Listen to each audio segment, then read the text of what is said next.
In this video, I'll show you how to upload fonts in Canva first. Open Canva on your computer and log into your account.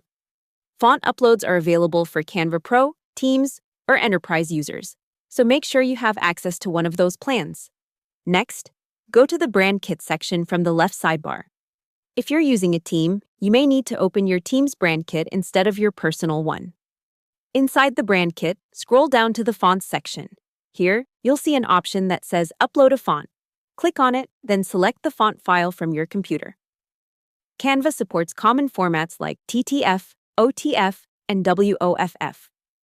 After selecting the file, Canva may ask you to confirm that you have the rights to use the font. Accept the confirmation, and the font will be uploaded to your account. Once uploaded, your font will appear in the font list when editing text in your designs. You can now use it just like any other font in Canva. Hope the tutorial was helpful. Subscribe to my channel and see you in the next video.